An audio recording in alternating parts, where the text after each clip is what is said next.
Hi all welcome back to my channel ಕಪ್ಪರ್ದಿನಿ special. ನಾನು ಲಕ್ಷ್ಮಿ. ಎಲ್ಲರೂ ಹೇಗಿದ್ದೀರಾ? ಎಲ್ಲರೂ ಚೆನ್ನಾಗಿದ್ದೀರಾ ಅಂತ ಭಾವಿಸ್ತಾ ಇದ್ದೀನಿ. ಇವತ್ತಿನ ಬ್ಲಾಗ್ ಬಂದುಬಿಟ್ಟು ಇದು ಗುರುವಾರದ ಗುರುಪೌರ್ಣಮಿ ಬ್ಲಾಗ್ ಆಗಿರುತ್ತೆ. ನಾನು ಗುರುಪೌರ್ಣಮಿದು ಆಲ್ರೆಡಿ ಕುಕ್ಕಿಂಗ್ಸ್ ಎಲ್ಲ ಬಿಟ್ಟಿದ್ದೆ, ಬಟ್ ಬ್ಲಾಗ್ ಬಿಟ್ಟಿರಲಿಲ್ಲ. ಹಾಗಾಗಿ ನಿಮ್ಮೆಲ್ಲರ ಜೊತೆ ಶೇರ್ ಮಾಡ್ಕೊತಾ ಇದ್ದೀನಿ. ಹಾಗೆ ಇನ್ನು ಸ್ವಲ್ಪ ವೀಡಿಯೋಸು ಕೂಡ ಇರುತ್ತೆ, ಕುಕ್ಕಿಂಗ್ ವೀಡಿಯೋಸು ಕೂಡ. Let's start hour video. ಇವತ್ತು ಬಂದುಬಿಟ್ಟು ನಾನು ಬುಧವಾರ ಸಾಯಂಕಾಲ ಅಪ್ಪ ಅಮ್ಮ ನಾನು ವಾಕಿಂಗ್ ಹೋಗಿದ್ವಿ. ಅಂದರೆ ಬುಧವಾರ ಸಾಯಂಕಾಲ ಡೈಲಿ ಅಪ್ಪನಿಗೆ ವಾಕಿಂಗ್ ಮಾಡೋದು ಅಭ್ಯಾಸ. ನಾನು ಕೂಡ ವಾಕ್ ಮಾಡ್ತಾ ಇರ್ತೀನಲ್ಲ, ಹಾಗಾಗಿ ನಾನು ಸ್ವಲ್ಪ ವಾಕಿಂಗ್ ಕರ್ಕೊಂಡೋಗಿದ್ದೆ. ಇದು ಸಾಯಂಕಾಲ ಒಂದು 6 ಗಂಟೆಯಲ್ಲಿ ವಾಕ್ ಮುಗಿಸ್ಕೊಂಡು ಹೋಗ್ತಾಯಿದ್ವಿ ಮನೆ ಕಡೆ.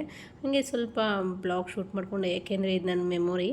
ನಾನು ಯಾವಾಗಾದರೂ ಅಪ್ಪನ ಜೊತೆ ಊರಿಗೆ ಹೋದಾಗ ಮಾತ್ರನೇ ವಾಕ್ ಮಾಡ್ತೀನಿ. ಫಸ್ಟ್ ಟೈಮ್ ಅಪ್ಪ ನಮ್ಮ ಮನೆಗೆ ಬಂದಾಗ ವಾಕಿಂಗ್ ಹೋಗಿರೋದು. ಹಾಗಾಗಿ ಸ್ವಲ್ಪ ಮೆಮೊರೀಸ್ ಇರಲಿ ಅಂತ ಹೇಳಿ ಸಾಯಂಕಾಲ ಸ್ವಲ್ಪ ವೀಡಿಯೋ ಶೂಟ್ ಮಾಡಿಕೊಂಡೆ. ಇನ್ನು ಗುರುವಾರ ಬೆಳಗ್ಗೆ ಗುರುಪೌರ್ಣಮಿ ದಿವಸ ಸ್ಕೂಲಲ್ಲಿ ಫಂಕ್ಷನ್ ಇತ್ತು. ಅಂದರೆ ಈ ಫಂಕ್ಷನ್ಗೆ ಅರ್ಥ ಏನು ಅಂದರೆ ಗುರುಗಳ ಹತ್ರ ಮಕ್ಕಳಿಗೆ ಆಶೀರ್ವಾದ ತಗೋಬೇಕು ಅಂತ. ಹಾಗಾಗಿ ತಂದೆ ತಾಯಿ ಇಬ್ಬರನ್ನ ಕರೆಸ್ಬಿಟ್ಟು ಮಕ್ಕಳಿಗೆ ಕಾಲಿಗೆ ನಮಸ್ಕಾರ ಹಾಕ್ಕೊಳ್ತಾರೆ ಮಕ್ಕಳು. ಅದೊಂದು ಫಂಕ್ಷನ್ ಮಾಡ್ತಾಯಿದ್ರು ಸ್ಕೂಲಲ್ಲಿ. ನಾನು ಕೂಡ ಹೋಗಿದ್ದೆ. ಅದನ್ನು ಕೂಡ ಸ್ವಲ್ಪ ಶೂಟ್ ಮಾಡಿಕೊಂಡು ಅಲ್ಲಿ ಫಂಕ್ಷನ್ ಮುಗಿಸ್ಕೊಂಡು 11:30ಗೆ ಹಾಗೆ ದೇವಸ್ಥಾನಕ್ಕೆ ಹೋಗಿದ್ವಿ, ಸಾಯಿಬಾಬಾ ದೇವಸ್ಥಾನಕ್ಕೆ.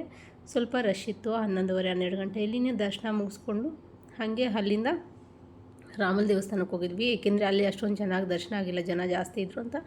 ಸ್ವಲ್ಪ ದರ್ಶನ ಮಾಡಿಕೊಂಡು ಇನ್ನು ಅಲ್ಲಿಂದ ರಾಮನ ದೇವಸ್ಥಾನ ಇತ್ತು, ಅಲ್ಲಿಗೆ ಹೋಗಿದ್ವಿ. ಅಲ್ಲಿ ಹೋಗಿ ಚೆನ್ನಾಗಿತ್ತು ದೇವಸ್ಥಾನ, ತುಂಬಾ ಚೆನ್ನಾಗಿತ್ತು. ಹಿಂದಿನ ದಿವಸ ಅಪ್ಪ ಹೋಗೋಣ ಅಂತ ಹೇಳಿದರು ವಾಕಿಂಗ್ ಹೋದಾಗ. ಹಾಗಾಗಿ ವಾಕಿಂಗ್ ವೀಡಿಯೋ ಸ್ವಲ್ಪ ನಾನು ಇದರಲ್ಲಿ ಶೇರ್ ಮಾಡ್ಕೊಂಡಿರೋದು. ಇನ್ನು ತುಂಬಾ ಚೆನ್ನಾಗಿತ್ತು. ನಾವು ಹೋಗೋಷ್ಟೊತ್ತಿಗೆ ಜನ ಯಾರೂ ಇರಲಿಲ್ಲ. ಆದರೆ ಗುರುಪೌರ್ಣಮಿ ಅಂತ ಹೇಳಿ 12 ಗಂಟೆ 12:30 ತನಕ ಜನ ಬರ್ತಾಯಿದ್ರು ಅಂತ ಓಪನ್ ಇತ್ತು. ಇನ್ನೆಲ್ಲ ಸ್ವಲ್ಪ ಹಂಗೆ ಶೂಟ್ ಮಾಡಿಕೊಂಡು ನೋಡಿ. ವೆದರು ಕೂಡ ತುಂಬಾ ಚೆನ್ನಾಗಿತ್ತು ಆವತ್ತಿನ ದಿವಸ. ಅಂದರೆ ಸ್ವಲ್ಪ ಬಿಸಿಲೇನು ಇರಲಿಲ್ಲ, ಸ್ವಲ್ಪ ಮೋಡ ಇತ್ತು, ಮಳೆ ಬರೋಂಗಿತ್ತು. ಹಾಗಾಗಿ ಚೆನ್ನಾಗಿತ್ತು ದೇವಸ್ಥಾನ. ಲೈಟಿಂಗ್ಸ್ ಎಲ್ಲ ತುಂಬಾ ಚೆನ್ನಾಗಿ ಕಾಣಿಸ್ತಾ ಇತ್ತು. ಇನ್ನು ಅಲಂಕಾರ ಎಲ್ಲ ತುಂಬ ಚೆನ್ನಾಗಿ ಮಾಡಿದರು. ಹಂಗೆ ದೇವಸ್ಥಾನ ಸುತ್ತಂತೂ ನಂಗೆ ತುಂಬ ಇಷ್ಟ ಆಯಿತು, ಅಷ್ಟು ಚೆನ್ನಾಗಿದೆ. ಈ ಹೂವಿನ ಗಿಡಗಳಾಗ್ಬೋದು. ಹಾಗೆ ನಮ್ಮಮ್ಮ ಹೇಳ್ತಾಯಿದ್ರು ಇದು ಬನ್ನಿ ಮರ ಅಂತ ಹೇಳಿ ತೊಗೊಂಡು ನೋಡ್ತಾಯಿದ್ರು. ಬನ್ನಿ ಮರ ಎಲ್ಲ ಕಡೆನೂ ಇರಲ್ಲ, ಹಾಗಾಗಿ ಅದನ್ನು ಕೂಡ ಸ್ವಲ್ಪ ಬನ್ನಿ ಕಿತ್ಕೊತಾಯಿತ್ತು ಅಮ್ಮ. ಬನ್ನಿ ಕಿತ್ಕೊಂಡು ಇನ್ನು ಹಂಗೆ ನೋಡಿ ಸ್ವಲ್ಪ ಶೂಟ್ ಮಾಡಿಕೊಂಡೆ. ಎಷ್ಟು ಚೆನ್ನಾಗಿತ್ತು. ನಾನು ಸ್ವಲ್ಪ ಶೂಟ್ ಮಾಡ್ಕೊತಾ ಇದ್ದರೆ ಕೃಷ್ಣನ ದೇವಸ್ಥಾನ ಕಾಣಿಸ್ತು. ಎಷ್ಟು ಚೆನ್ನಾಗಿದೆ ನೋಡಿ. ಕೃಷ್ಣನ ವಿಗ್ರಹ ಅಂತೂ ತುಂಬಾ ಚೆನ್ನಾಗಿತ್ತು, ಸಖತ್ತಾಗಿತ್ತು, ಒಳ್ಳೆ ಹೈಲೈಟ್ ಆಗಿತ್ತು. ಇಲ್ಲಿ ಈ ಕೃಷ್ಣನ ವಿಗ್ರಹ ಈ ಜಾಗಕ್ಕೆ ತುಂಬಾ ಚೆನ್ನಾಗಿ ಹೊಂದಿತ್ತು ಅಂತ ಹೇಳ್ಬೋದು. ಇನ್ನು ಅದನ್ನು ಕೂಡ ಸ್ವಲ್ಪ ಶೂಟ್ ಮಾಡಿಕೊಂಡು ಇನ್ನು ಸುತ್ತು ಗಿಡಗಳು, ಒಂದು ಸ್ವಲ್ಪ ವೆದರು ಕೂಡ ಎಲ್ಲ ಚೆನ್ನಾಗಿತ್ತಲ್ಲ. ಹಾಗೆ ಸ್ವಲ್ಪ ಟೈಮ್ ಸ್ಪೆಂಡ್ ಮಾಡಿದ್ವಿ ನಾನು ಅಪ್ಪ ಅಮ್ಮ ಎಲ್ಲ. ಸ್ವಲ್ಪ ಹೊತ್ತು ಟೈಮ್ ಸ್ಪೆಂಡ್ ಮಾಡಿಕೊಂಡು ದರ್ಶನ ಮಾಡಿಕೊಂಡು ಇನ್ನು ರಾಮ ಸೀತೆ ಲಕ್ಷ್ಮಣನ ದರ್ಶನ ಮಾಡಿಕೊಂಡು ಹಾಗೆ ಹನುಮಾನ್ ದರ್ಶನ ಕೂಡ ಮಾಡಿಕೊಂಡು ನಾವು ದೇವಸ್ಥಾನದಿಂದ ಮನೆಗೆ ಹೊರಟ್ವಿ. ಮನೆಗೆ ಹೋಗೋಷ್ಟೊತ್ತಿಗೆ 1:30 2 ಗಂಟೆ ಆಗಿತ್ತು. ಇನ್ನು ಸ್ಕೂಲ್ ಹತ್ರ ಮತ್ತು ದೇವಸ್ಥಾನಗಳೆಲ್ಲ ಮುಗಿಸ್ಕೊಂಡು ನಾನು ಸ್ವಪ್ನ ಕೂಡ ಬಂದಿದ್ಲು. ನಾನು ಸ್ವಪ್ನ ಹೇಳೋದು ಮರ್ತೋದು. ಸ್ವಪ್ನ ಕೂಡ ಬಂದಿದ್ಲು. ನಾವು 4 ಜನ ದೇವಸ್ಥಾನ ಮುಗಿಸ್ಕೊಂಡು ಇನ್ನು ಹುಡುಗರಿಗೇನು ರಜಾ ಕೊಟ್ಟಿರಲಿಲ್ಲ. ಫಂಕ್ಷನ್ ಇದ್ರೂ ಕೂಡ ರಜೆ ಏನು ಕೊಡೋಲ್ಲ ಇಲ್ಲ ಅಷ್ಟೊಂದು. ಇನ್ನು ಅಲ್ಲಿಂದ ಹಾಗೆ ಊಟನೂ ಮುಗಿಸ್ಕೊಂಡು ಮನೆಗೆ ಹೋದ್ವಿ. ನೋಡಿ ಎಷ್ಟು ಚೆನ್ನಾಗಿದೆ ಅಂದರೆ ದೇವಸ್ಥಾನ ತುಂಬಾ ಚೆನ್ನಾಗಿತ್ತು. ವಿಗ್ರಹಗಳಾಗ್ಬೋದು, ಪೇಂಟಿಂಗು, ಗಿಡಗಳು, ಹಂಗೆ ಡಿಫ್ರೆಂಟಾಗಿರುವ ಡಿಸೈನ್ ಹೂವು ಎಲ್ಲ ತುಂಬಾ ಚೆನ್ನಾಗಿತ್ತು. ಹಾಗಾಗಿ ಬಾರಮ್ಮ ಹೋಗೋಣ ಅಂದರೆ ನಮ್ಮಮ್ಮ ಬರೋಕ್ಕೆ ರೆಡಿ ಇರಲಿಲ್ಲ. ಎಲ್ಲ ಚೆನ್ನಾಗಿ ನೋಡ್ತಾ ಇದ್ಲು, ಗಿಡಗಳೆಲ್ಲ ಎಷ್ಟು ಚೆನ್ನಾಗಿ ಬಂದಿದ್ದಾವೆ ನೋಡಿ ಅಂತ. ಇನ್ನು ಮನೆಗೆ ಬಂದಮೇಲೆ ಸ್ವಪ್ನ 2:30 ಹಂಗೆ ನಾನೆಲ್ಲೋ ಸ್ವಲ್ಪ ಕ್ರಾಪಲ್ಲಿ ಏನಾದರೂ ಮಾಡ್ತೀನಿ ಮನೆಗೆ, ಅಂದರೆ ಏನಾದರೂ ಡಿಸೈನಾಗಿ ಮಾಡ್ತೀನಿ ಅಂತ ಹೇಳಿ ಮಾಡ್ತಾಯಿದ್ಲು. ಸರಿ ಆಯಿತು ಮಾಡು ಅಂತ ಹೇಳಿ ನಾನು ಸ್ವಲ್ಪ ಶೂಟ್ ಮಾಡ್ಕೊಂಡು ಹಾಗೆ ಸ್ವಲ್ಪ ಹೆಲ್ಪ್ ಮಾಡಿದೆ ಅವಳಿಗೆ. ಅದನ್ನು ಅವಳು ಸ್ವಲ್ಪ ಒಂದು ಅರ್ಧ ಮಾಡಿ ಅಲ್ಲಿಗೆ ನಿಲ್ಲಿಸಿದಾಳೆ, ಇನ್ನೂ ಫಿನಿಷ್ ಮಾಡಿಲ್ಲ. ಏಕೆಂದರೆ ದಿನ ಒಂದೊಂದು ಪ್ರಾಜೆಕ್ಟ್ ವರ್ಕ್ ಇದ್ದೇ ಇರುತ್ತೆ. ಚಿಂಟುಗಾಗಲಿ ಬಂಟುಗಾಗಲಿ ಇಬ್ಬರಲ್ಲಿ ಯಾರಿಗಾದರೂ ಒಬ್ರಿಗೆ ಕಂಪಲ್ಸರಿ ಪ್ರಾಜೆಕ್ಟ್ ವರ್ಕ್ಸ್ ಬರೋದ್ರಿಂದ ಇನ್ನು ನಾನು ಮತ್ತು ಸ್ವಪ್ನ ಈ ಪ್ರಾಜೆಕ್ಟ್ ನಾವು ಮನೆಗೆ ಏನಾದರೂ ಡೆಕೋರೇಷನ್ ಮಾಡ್ಕೊಂಡ್ರೆ ಈ ಪ್ರಾಜೆಕ್ಟ್ ಮಾಡೋಕ್ಕಾಗ್ತಾನೇ ಇಲ್ಲ. ಇನ್ನು ಇದನ್ನು ಹಂಗೆ ಸೈಡಿಗೆ ಬಿಟ್ಟು ಮಕ್ಕಳದ್ದು ಮಾಡೋದಾಗಿದೆ. ಇವತ್ತು ಕೂಡ ಒಂದು ಪ್ರಾಜೆಕ್ಟ್ ವರ್ಕ್ ಇತ್ತು. ಇನ್ನು ಹಂಗಾಗ್ಬಿಟ್ಟು ಇದನ್ನು ಇಲ್ಲಿಗೆ ನಿಲ್ಲಿಸಿದ್ವಿ. ಆದರೆ ತುಂಬಾ ಚೆನ್ನಾಗಿ ಬರ್ತಾಯಿತ್ತು. ಇದು ಕೂಡ ನೋಡಿ ಎಷ್ಟು ಚೆನ್ನಾಗಿ ಬಂದಿತ್ತು ಅಂದರೆ ಫ್ಲವರ್ಸ್ ಚೆನ್ನಾಗಿ ಬಂದಿತ್ತು. ಇನ್ನು ಅದು ಅಲ್ಲಿಗೆ ನಿಲ್ಲಿಸ್ಬಿಟ್ಟೆ. ಇನ್ನು ಇದು ಗುರುವಾರದ ಬ್ಲಾಗ್ ಮುಗಿಸ್ಬಿಟ್ಟು ಇನ್ನು ಶುಕ್ರವಾರ ಹಂಗೆ ಕಂಟಿನ್ಯೂ ಮಾಡೋಣ ಅಂದರೆ ಆಗಲಿಲ್ಲ. ಯಾಕೆಂದರೆ ಶುಕ್ರವಾರ ಸ್ವಲ್ಪ ಆಚೆ ಎಲ್ಲ ಹೋಗಿದ್ದೆ. ಇನ್ನು ಹಂಗಾಗಿ ಸೋಮವಾರ ಅಪ್ಪ ಅಮ್ಮ ಇಬ್ಬರು ಓಡ್ತಾಯಿದ್ರು. ಹಾಗಾಗಿ ಏನಾದರೂ ಸ್ವಲ್ಪ ಸ್ವೀಟ್ ಬಂದಾಗಿಂದ ಏನೂ ಸ್ವೀಟ್ ಮಾಡಿರಲಿಲ್ಲ. ಹಾಗೆ ಅಪ್ಪ ಅಮ್ಮ ಇಬ್ಬರು ಸ್ವೀಟ್ ಏನು ತಿನ್ನಲ್ಲ. ಸ್ವಲ್ಪ ಮನೆಗೂ ಕೊಟ್ಟು ಕಳಿಸ್ದಂಗಿರುತ್ತೆ. ಏಕೆಂದರೆ ಅಣ್ಣನ ಮಗ ಬರ್ತೀನಿ ಅಂತ ಹಠ ಮಾಡ್ದಂತೆ, ಆದರೆ ಅಮ್ಮ ಕರ್ಕೊಬಂದಿಲ್ಲ, ಈ ಸ್ಕೂಲ್ ಇದೆ ಅಂತ ಹೇಳಿ. ಹಾಗಾಗಿ ಅವನಿಗೋಸ್ಕರ ನಾನು ಸ್ವಲ್ಪ ಬಾದಾಮ್ ಪುರಿ ಮಾಡೋಣ ಅಂತ ಹೇಳಿ ಬಾದಾಮ್ ಪುರಿಗೆ 2 ಕಪ್ಪಷ್ಟು ಸಕ್ಕರೆಯನ್ನು ಉಪಯೋಗಿಸಿದ್ದೀನಿ. 2 ಕಪ್ಪು ಸಕ್ಕರೆಗೆ 2 ಕಪ್ಪು ಸಕ್ಕರೆಗೆ 1 ಲೀಟ್ರ್ ನೀರು, ನೀಟಾಗಿ 2 ಕಪ್ಪು ಸಕ್ಕರೆಗೆ ಅಂದರೆ ಅರ್ಧ kg ಸಕ್ಕರೆಗೆ 1 ಲೀಟ್ರ್ ನೀರನ್ನು ಸೇರಿಸ್ಕೊಂಡಿದ್ದೀನಿ. ಅಥವಾ ನೀವು ಕಪ್ಪಿನ ಸಹಾಯದಿಂದ ಸೇರಿಸ್ಕೊಂಡ್ರೆ ಒಂದು ಕಪ್ಪು ಸಕ್ಕರೆಗೆ 3 ಕಪ್ ನೀರು ಸೇರಿಸ್ಕೊಳ್ಳಿ, ಆವಾಗ ಕರೆಕ್ಟಾಗಿ ಸರಿ ಹೋಗುತ್ತೆ.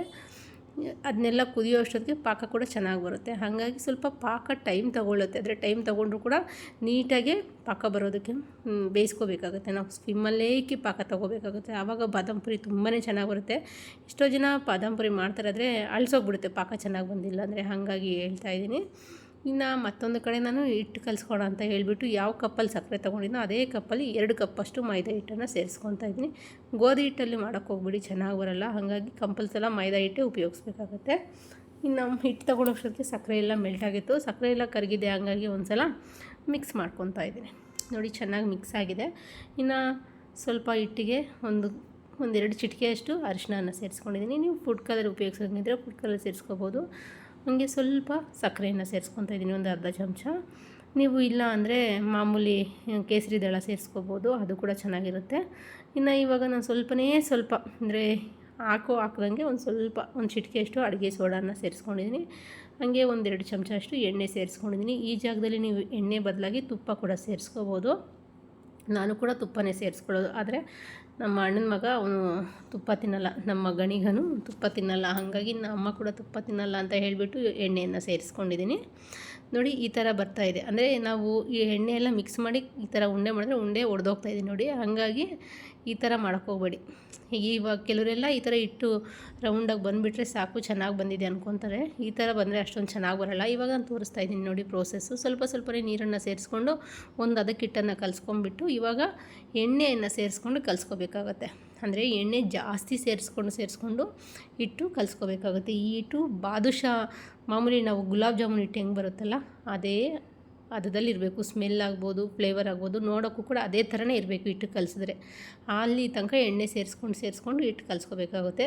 ನೋಡಿ ನಾನು ಕರೆಕ್ಟಾಗಿ ಯಾವ ಕಪ್ಪಲ್ಲಿ ಹಿಟ್ಟನ್ನು ತೊಗೊಂಡಿದ್ದೋ ಆ ಕಪ್ಪಲ್ಲಿ 1 ಕಪ್ಪರ ಮೇಲೆ ನಾನು ಎಣ್ಣೆಯನ್ನು ಸೇರಿಸ್ಕೊಂಡು ಹಿಟ್ಟು ಕಲಿಸ್ಕೊಂಡಿದ್ದೀನಿ. ಇನ್ನು ಹಿಟ್ಟು ರೆಡಿ ಆಯಿತು. ಇಲ್ಲೂ ಕೂಡ ಪಾಕ ಕೂಡ ರೆಡಿ ಆಗಿದೆ, ನೋಡ್ತಾ ಇರ್ಬೋದು ನೀವು. ಪಾಕ ಬಂದಿದೆ, ಇನ್ನಿಷ್ಟಾದರೆ ಸಾಕಾಗುತ್ತೆ. ಇವಾಗ ನಾನು ಕುಟ್ಟಿ ತೊಗೊಂಡಿರುವಂಥ ಏಲಕ್ಕಿಯನ್ನು ಸೇರಿಸ್ಕೊತಾ ಇದ್ದೀನಿ. ಅಂದರೆ ಏಲಕ್ಕಿ ನಾನು ಸಿಪ್ಪೆ ಸಮೇತ ಸೇರಿಸ್ಕೊಂಡು ಇವಾಗ ನೀಟಾಗಿ ಮಿಕ್ಸ್ ಮಾಡ್ಕೊಂಡು ಒಂದು ಸಲ ಮಿಕ್ಸ್ ಮಾಡಿಕೊಂಡು ನೋಡಿ ಪಾಕ ಎಷ್ಟು ಚೆನ್ನಾಗಿ ಬಂದಿದೆ ಅಂತ. ಒಂದೊಂದು ಡ್ರಾಪೇ ಬೀಳ್ತಾ ಇದೆಯಲ್ಲ, ಈ ಥರ ಬಿದ್ದರೆ ಪಾಕ ಬಂದಿದೆ ಅಂತ ಅರ್ಥ. ಇನ್ನು ಈ ಸ್ಟವನ್ನು ಆಫ್ ಮಾಡಿಬಿಟ್ಟು ಇನ್ನು ಹಿಟ್ಟು ಕೂಡ ರೆಡಿ ಆಗಿದೆಯಲ್ಲ, ಇವಾಗ ಹಿಟ್ಟನ್ನು ಮಾಮೂಲಿ ನಾವು ಗುಲಾಬ್ ಜಾಮೂನ್ಗೆ ಎಷ್ಟು ಹಿಟ್ಟು ತೊಗೊಂತೀವೋ ಅಷ್ಟು ಹಿಟ್ಟು ತೊಗೊಂಡು ನೀಟಾಗಿ ರೌಂಡಾಗಿ ಮಾಡ್ಕೊಂಬಿಟ್ಟು ಇವಾಗ ಸ್ವಲ್ಪನೇ ಸೇರಿಸ್ಕೊಂಡು ತೆಳ್ಳಗೆ ಲಟ್ಸ್ಕೋಬೇಕಾಗತ್ತೆ. ಅಂದರೆ ನಾನು ಹಿಟ್ಟೇನು ಸೇರಿಸ್ಕೊಂಡು ಲಟ್ಸ್ಕೊತಾ ಇಲ್ಲ, ಮಾಮೂಲಿ ಎಣ್ಣೆ ಜಾಸ್ತಿ ಹಾಕಿ ಕಲಿಸ್ಕೊಂಡಿರೋದ್ರಿಂದ ಎಣ್ಣೆಯಲ್ಲೇ ಲಟ್ಸ್ಕೊಬಿಡ್ಬೋದು. ಇನ್ನು ಮೊದಲನೇ ಚೆನ್ನಾಗಿ ಬರಲಿಲ್ಲ, ಹಾಗಾಗಿ ಮತ್ತೆ ಅದನ್ನ ಚೆನ್ನಾಗಿ ಫೋಲ್ಡಿಂಗ್ ಮಾಡ್ಕೊತಾ ಇದ್ದೀನಿ. ನೋಡಿ ನೀವು ಎಷ್ಟು ಫೋಲ್ಡಿಂಗ್ಸ್ ಮಾಡಿಕೊಂಡ್ರೆ ಅಷ್ಟು ಚೆನ್ನಾಗಿ ಬರುತ್ತೆ ಬಾದಾಮ್ ಪುರಿ. ಹಾಗಾಗಿ ಫೋಲ್ಡಿಂಗ್ಸ್ ಮಾಡಿಬಿಟ್ಟೆ ಅದನ್ನು ಹಂಗೆ ನಾನು ಫೋಲ್ಡಿಂಗ್ ಮಾಡಿಬಿಟ್ಟು ಇವಾಗ ಇನ್ನೊಂದು ಸಲ ನಿಧಾನಕ್ಕೆ ಜಾಸ್ತಿ ಪ್ರೆಷರ್ ಕೊಟ್ಟು ನೀವು ಲಟ್ಸೋಕೆ ಹೋಗ್ಬೇಡಿ, ಚೆನ್ನಾಗಿ ಬರೋಲ್ಲ. ಆವಾಗ ತುಂಬಾ ತೆಳ್ಳಗಾಗ್ಬಿಡುತ್ತೆ. ಹಾಗಾಗಿ ಇನ್ನಿಷ್ಟಾದರೆ ಸಾಕಾಗುತ್ತೆ. ನೋಡಿ ರೌಂಡ್ ಶೇಪಾಗಿ ತೊಗೊಂಡಿದ್ದೀನಿ, ಇಷ್ಟಾದರೆ ಸಾಕಾಗುತ್ತೆ. ಇವಾಗ ಇದನ್ನೊಂದು ಫೋಲ್ಡಿಂಗ್ ಮಾಡ್ಕೊಂಬಿಟ್ಟು ಇವಾಗ ಇದಕ್ಕೆ ಇನ್ನೊಂದು ಸ್ವಲ್ಪ ಎಣ್ಣೆ ಹಾಕಬೇಕು. ಇವಾಗ ಮಧ್ಯಭಾಗದಲ್ಲಿ ಸ್ವಲ್ಪ ಎಣ್ಣೆ ಹಾಕಬೇಕು. ಎಣ್ಣೆ ಹಾಕೋಕ್ಕೂ ಮುಂಚೆನೇ ನಾನು ಫೋಲ್ಡ್ ಮಾಡಿಬಿಟ್ಟೆ. ಆ ಥರ ಮಾಡಬಾರ್ದು. ಎಣ್ಣೆ ಹಾಕ್ಕೊಂಡು ಇವಾಗ ಎಣ್ಣೆ ಸವರ್ಕೊಂಡ್ಬಿಟ್ಟು ಮತ್ತೆ ಫೋಲ್ಡಿಂಗ್ ಮಾಡಿಬಿಟ್ಟು ಜಸ್ಟ್ ಒಂದು ಸಲ ಜಾಸ್ತಿ ಪ್ರೆಷರ್ ಕೊಡಬೇಡಿ, ಸುಮ್ಮನೆ ಹಂಗೆ ಲಟ್ಸ್ಕೊಳ್ಳಿ. ಯಾಕೆಂದರೆ ಓಪನ್ ಆಗ್ದಂಗೆ ಲಟ್ಸ್ಕೋಬೇಕಾಗುತ್ತೆ. ಬಾದಾಮ್ ಪುರಿ ಲಟ್ಸೋದ್ರಲ್ಲೂ ಕೂಡ ತುಂಬಾ ಇಂಪಾರ್ಟೆಂಟ್ಸ್ ಇರುತ್ತೆ, ಏಕೆಂದರೆ ಮತ್ತೆ ಒಡ್ಕೊಂಬಿಡುತ್ತೆ. ಹಾಗಾಗಿ ನೋಡಿ 4 ಪದರೆಯಾಗಿ ಎಷ್ಟು ಚೆನ್ನಾಗಿ ಕಾಣಿಸ್ತಾ ಇದೆ ಅಂತ. ಈ ಕಡೆ ಕೂಡ ಅಷ್ಟೇ 2 ಪದರೆಯಲ್ಲಿ ತುಂಬಾ ಚೆನ್ನಾಗಿ ಬಂದಿತ್ತು ಬಾದಾಮ್ ಪುರಿ ಅಂತೂ. ತುಂಬಾ ಟೇಸ್ಟಿಯಾಗೂ ಕೂಡ ಬಂದಿತ್ತು. ಇದೇ ವಿಧಾನದಲ್ಲಿ ಎಲ್ಲವನ್ನು ಇದೇ ಥರ ಮಾಡ್ಕೊಳ್ಳೋಣ. ನೋಡಿದ್ರಲ್ಲ ರೆಡಿ ಆಗಿದೆ. ನಾನು ತಗೊಂಡಿರೋ ಮೆಜರ್ಮೆಂಟಲ್ಲಿ ಒಂದು 20-25 ಬಾದಾಮ್ ಪುರಿ ರೆಡಿಯಾಗಿತ್ತು. ಇವಾಗ ಎಣ್ಣೆ ಕೂಡ ಬಿಸಿ ಹಾಕಿಕ್ಕಿದೆ. ಇನ್ನು ಎಣ್ಣೆ ಕೂಡ ಬಿಸಿ ಆಗಿದೆ. ಇವಾಗ ಡೈರೆಕ್ಟಾಗಿ ಇದಕ್ಕೆ ಸೇರಿಸ್ಕೊಂಡು ಆದಷ್ಟು ಸ್ವಿಮ್ಮಲ್ಲೇ ಇಟ್ಕೊಂಡು ಬೇಯಿಸ್ಕೋಬೇಕಾಗುತ್ತೆ. ಇದು ಮಾತ್ರ ತುಂಬಾ ಇಂಪಾರ್ಟೆಂಟು. ಏಕೆಂದರೆ ನಾವು ಐ ಫ್ಲೇಮಲ್ಲಿ ಇಟ್ಕೊಂಡು ಬೇಯಿಸ್ಕೊಂಡ್ಬಿಟ್ರೆ ಅದು ಏನಾಗ್ಬಿಡುತ್ತೆ, ಬೇಗ ಕಲರ್ ಚೇಂಜ್ ಆಗುತ್ತೆ. ಆದರೆ ಮಧ್ಯಭಾಗದಲ್ಲಿ ಬೆಂದಿರಲ್ಲ. ಆವಾಗ ಏನಾಗುತ್ತೆ ಅಂದರೆ ಅದು ಪಾಕ ಚೆನ್ನಾಗಿ ಎಳ್ಕೊಳ್ಳಲ್ಲ. ಮತ್ತು ಮಧ್ಯಭಾಗದಲ್ಲಿ ಇಟ್ಟಿರುತ್ತೆ, ಅಂದರೆ ತಿನ್ನೋವಾಗ ಒಂಥರ ಹಸಿ ಸ್ಮೆಲ್ ಅನಿಸುತ್ತೆ, ಹಿಟ್ಟು ಸ್ಮೆಲ್ ಅನಿಸುತ್ತೆ. ಹಂಗಾಗಿ ಸ್ವಿಮ್ಮಲ್ಲೇ ಇಟ್ಕೊಂಡು ಅದೇ ಮೇಲೆ ತೇಲ್ಕೊಂಬರೋ ತನಕ ನಾವು ಬೇಯಿಸ್ಕೋಬೇಕು. ಅದೇ ಮೇಲೆ ತೆಲ್ಕೊ ಬಂದಿದ್ದ ನಂತರ ನಾನು ನೋಡಿ ಈ ಥರ ಟರ್ನ್ ಮಾಡ್ಕೊತಾ ಇದ್ದೀನಿ. ನೋಡ್ಬೋದು ನೀವು ಎಷ್ಟು ಚೆನ್ನಾಗಿ ಬಂದಿದೆ ಅಂತ. ಪದ್ರೆ ಆಗಿ ತುಂಬಾ ಚೆನ್ನಾಗಿ ಬಂದಿತ್ತು ಬಾದಾಮ್ ಪುರಿ ಅಂತೂ. ಇವಾಗ ಇದನ್ನೆಲ್ಲದನ್ನು ತೆಗೆದುಬಿಟ್ಟು ನಾವು 1-2 ನಿಮಿಷದ ನಂತರ ಡೈರೆಕ್ಟಾಗಿ ಪಾಕಕ್ಕೆ ಸೇರಿಸ್ಕೊಳ್ಳೋಣ. ನೋಡಿದ್ರಲ್ಲ, ನಾನು ಪಾಕ ಸ್ವಲ್ಪ ಬಿಸಿ ಇರಬೇಕು. ನಾವು ಪಾಕ ಸೇರಿಸ್ಕೊಳ್ಳೋವಾಗ ಅಷ್ಟೇ ಸ್ವಲ್ಪ ಬಿಸಿ ಇರಬೇಕು ಪಾಕಕ್ಕೆ ಸೇರಿಸ್ಕೊಳ್ಳೋವಾಗ. ಇವಾಗ ಇದನ್ನು ಈ ಥರ ಪ್ರೆಸ್ ಮಾಡ್ಕೋಬೇಕಾಗುತ್ತೆ. ಒಂದು ಸ್ಪೂನಿನ ಸಹಾಯದಿಂದ ಈ ಥರ ಪ್ರೆಸ್ ಮಾಡ್ಕೋಬೇಕಾಗುತ್ತೆ ಅಷ್ಟೇ. ಎರಡೂ ಕಡೆನೂ ನೀಟಾಗಿ ಪ್ರೆಸ್ ಮಾಡ್ಕೋಬೇಕಾಗುತ್ತೆ. ಇವಾಗ ಇದ್ರ ಮೇಲೆ ಒಂದು ಪ್ಲೇಟ್ ಮುಚ್ಚಿಬಿಟ್ಟು 2-3 ನಿಮಿಷ ನೆನೆಯೋಕೆ ಬಿಡೋಣ. 2-3 ನಿಮಿಷದ ನಂತರ ಮತ್ತೆ ತೆಗೆದು ತೋರಿಸ್ತಾ ಇದ್ದೀನಿ ನೋಡಿ. ನಾನು 2 ನಿಮಿಷದ ನಂತರ ನೀಟಾಗಿ ತೆಗೆದುಬಿಟ್ಟು ಇದನ್ನು ಒಂದು ಪ್ಲೇಟ್ಗೆ ಸರ್ವ್ ಮಾಡ್ಕೊತಾ ಇದ್ದೀನಿ. ತುಂಬಾ ಚೆನ್ನಾಗಿ ಬಂದಿತ್ತು ಅಂತ ಹೇಳ್ತಾಯಿದ್ರು ಬಾದಾಮ್ ಪುರಿ ಮನೆಗೆ ಎಲ್ಲರೂ. ತುಂಬಾ ಟೇಸ್ಟಿಯಾಗಿ ಬಂದಿತ್ತು. ನಾನು ಸ್ವಲ್ಪ ಸಿಹಿ ಕಮ್ಮಿ ತಿನ್ನೋದ್ರಿಂದ ನಾವು 2 ಕಪ್ ಅಷ್ಟು ಸೇರಿಸ್ಕೊಂಡಿದ್ದೀನಿ. ನೀವು ಬೇಕಿದ್ದರೆ ಇನ್ನೂ ಒಂದು ಅರ್ಧ ಕಪ್ ಅಷ್ಟು ಸೇರಿಸ್ಕೋಬೋದು. ನೋಡಿ ಎಷ್ಟು ಚೆನ್ನಾಗಿ ಬಂದಿದೆ ಅಂತ. ಇವಾಗಂತೂ ವರಮಹಾಲಕ್ಷ್ಮಿ ಹಬ್ಬ ಬರ್ತಾಯಿದೆ. ಈ ಥರ ಒಮ್ಮೆ ಟ್ರೈ ಮಾಡಿ ನೋಡಿ. ಅಂದರೆ ನಾವು ಹಬ್ಬಕ್ಕೆ ಎಲ್ಲ ಥರ ಅಡುಗೆನೂ ಮಾಡ್ತೀವಲ್ಲ. ಬಾದಾಮ್ ಪುರಿ ತುಂಬಾ ಈಸಿ. ಹಿಟ್ಟು ಕಲಿಸ್ಕೊಳ್ಳೋದು ಒಂದೇ ಸ್ವಲ್ಪ ಟೈಮ್ ತೊಗೊಳುತ್ತೆ. ಅದು ಬಿಟ್ಟರೆ ತುಂಬಾ ಈಸಿಯಾಗಿ ಮಾಡ್ಕೋಬೋದು. ಇನ್ನು ಬಾದಾಮ್ ಪುರಿ ರೆಡಿ ಆಗೋಯ್ತು. ಇನ್ನೂ ಸ್ವಲ್ಪ ಪಾಕ ಉಳಿದಿತ್ತು. ಇವಾಗ ಈ ಪಾಕಕ್ಕೆ ಇನ್ನೇನು ಮಾಡೋದು, ಪಾಕ ವೇಸ್ಟ್ ಆಗಿಬಿಡುತ್ತೆ ಅಂತ ಹೇಳಿ ಮನೆಗೆ ಇದಿತ್ತು, ಗುಲಾಬ್ ಜಾಮೂನ್ ಪೌಡರ್ ಇತ್ತು.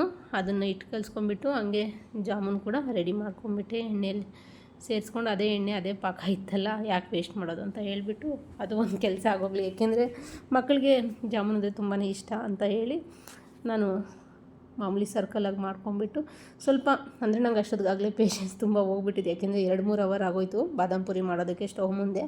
ಇನ್ನು ಹಂಗಾಗ್ಬಿಟ್ಟು ಈ ಥರ ನಾನು ಹಿಟ್ಟು ಸ್ವಲ್ಪ ಕಲಿಸ್ಕೊಟ್ಲು ಅಮ್ಮ. ಮಾಮೂಲಿ ಗುಲಾಬ್ ಜಾಮೂನು ರೆಡಿ ಮಾಡಿಕೊಂಡೆ. ನೋಡಿ ರೆಡಿ ಆಗಿದೆ ಗುಲಾಬ್ ಜಾಮೂನು ಕೂಡ. ಇನ್ನು ಇಷ್ಟಾದರೆ ಸಾಕಾಗುತ್ತೆ. ಇನ್ನು ಗುಲಾಬ್ ಜಾಮೂನೆಲ್ಲ ಚೆನ್ನಾಗಿ ಬಂದಿತ್ತು. ಇನ್ನು ಅದನ್ನು ಕೂಡ ನೆನೆಯೋಕೆ ಬಿಟ್ಬಿಟ್ಟು ಇನ್ನು ಸ್ವಪ್ನ ಬಾದಾಮ್ ಪುರಿ ಟೇಸ್ಟ್ ಮಾಡ್ತಾಯಿದ್ಲು. ಬಾದಾಮ್ ಪುರಿ ತುಂಬಾ ಚೆನ್ನಾಗಿ ಬಂದಿದೆ ಅಂತ ಹೇಳ್ತಾಯಿದ್ಲು.